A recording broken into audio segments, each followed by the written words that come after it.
Well, there are nearly $700,000 in special funding up for grabs in Santa Barbara County. And with that kind of money, you can bet there's a lot of demand for it. Tonight, we hear from some of the groups making pitches for the funds. News Channel 3 senior reporter John Palmentary joins us now with more. John. Santa Barbara County made a pretty good deal back in the 1980s with the big oil companies to get some of their offshore profits onshore, and it's still paying off today for groups from Halama Beach down to Carpinteria. A piece of the profit pipeline from oil development off the Santa Barbara County coastline is coming ashore in the form of funds that help special projects right along the coast. We have been very busy at the museum. We've opened 8 to 12 exhibits each of the last 4 years.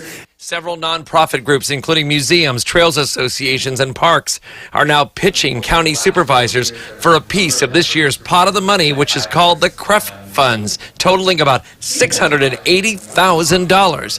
This prototype bell was a major catalyst in the evolution of deep water mixed gas diving technology. The Santa Barbara Maritime Museum is one of them. It's looking for ways to serve more people who come to the center, not just to see the one-of-the-kind exhibits, but also to hear lectures and scientific panel discussions.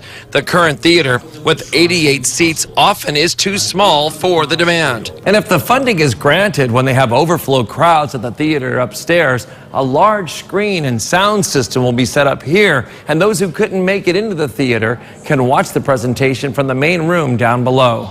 At the Ty Warner Sea Center on Stearns Wharf, a funding request has been made for a new exhibit to connect ocean life with human health called the Coastal Immersion Zone.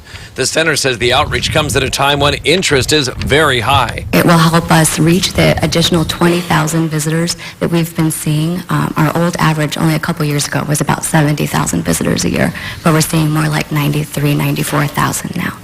A shoreline restoration project between the zoo and the bird refuge also needs funding to get invasive plants out and native plants in. Volunteers help with the work. Visitors will hear about the rare bird refuge site while visiting the zoo. Here's the zoo train that takes around 150,000 visitors right by the restoration site every year, and they are all getting a scripted information on the restoration project and how special the bird refuge is.